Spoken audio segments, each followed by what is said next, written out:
ಅಮೆರಿಕಕ್ಕೆ ಹೋಗಬೇಕು ಅಂದ್ಕೊಂಡವರಿಗೆ ಅಮೆರಿಕ ಸರ್ಕಾರ ಮತ್ತೊಂದು ಶಾಕ್ ಕೊಟ್ಟಿದೆ. ಅಮೆರಿಕ ವೀಸಾ ಶುಲ್ಕ ದುಬಾರಿ ಮಾಡಿದ್ದು ಅಮೆರಿಕಕ್ಕೆ ಹೋಗಬೇಕು ಅಂತ ಹೇಳಿದ್ರೆ ಒಂದು ಸರ್ತಿ ಯೋಚನೆ ಮಾಡಬೇಕಾಗಿದೆ. ಹೌದು, ಅಮೆರಿಕ ಅಧ್ಯಕ್ಷ ಡೊನಾಲ್ಡ್ ಟ್ರಂಪ್ ಅಧಿಕಾರಕ್ಕೆ ಬಂದಾಗಿನಿಂದಲೂ ಕೂಡ ವಲಸೆ ನೀತಿಯಲ್ಲಿ ಸಾಕಷ್ಟು ನಿಯಮಾವಳಿಗಳನ್ನು ರೂಪಿಸ್ತಾ ಇದ್ದು ಅಕ್ರಮ ವಲಸಿಗರಿಗೆ ಕಡಿವಾಣ ಹೇರ್ತಲೇ ಇದ್ದಾರೆ.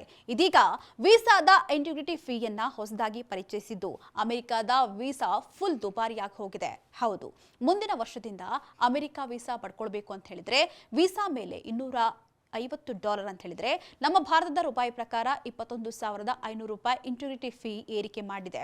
ಈ ಮೂಲಕ ಅಮೆರಿಕದ ವೀಸಾ ವಿತರಣೆಯ ನಿಯಮವನ್ನ ಅಮೆರಿಕ ಮತ್ತಷ್ಟು ಕಠಿಣ ಮಾಡ್ತಾ ಇದೆ. ಇನ್ನು ಈ ಹೊಸ ನಿಯಮ ಯಾರಿಗೆಲ್ಲ ಅನ್ವಯಿಸುತ್ತೆ ಅಂತ ನೋಡೋದಾದ್ರೆ F&M ವೀಸಾ ಕೆಟಗರಿಯವರಿಗೆ ಹಾಗೆ H1, 1B ಮತ್ತು J ಸೇರಿ ಎಲ್ಲಾ ತರದ ವಲಸೆಯೇತರ ವೀಸಾ ಕೆಟಗರಿಗಳಿಗೆ ಈ ಶುಲ್ಕ ಕಡ್ಡಾಯವಾಗಿ ಅನ್ವಯಿಸುತ್ತದೆ.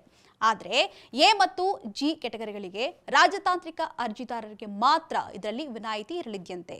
ನೀವು ಹೊಸ ನಿಯಮದ ಮೂಲಕ ಅಮೆರಿಕಕ್ಕೆ ಹೋಗುವಂತ ಅಕ್ರಮ ವಲಸಿಗರನ್ನ ಕಟ್ಟಿ ಹಾಕೋಕೆ ಟ್ರಂಪ್ ಸರ್ಕಾರ ಮುಂದಾಗ್ತಾ ಇದೆ. ಇನ್ನು ವಿಶೇಷ ಅಂತ ಹೇಳಿದ್ರೆ ಶುಲ್ಕ ತಟಸ್ಥವಾಗಿ ನಿಗದಿಯಾಗಿ ಇರುವಂತಹ ಕಾನೂನನ್ನ ಮಾಡಿದ್ದು ಪ್ರತಿ ವರ್ಷ ಕಡಿಮೆ ಮಾಡೋದಿಲ್ವಂತೆ.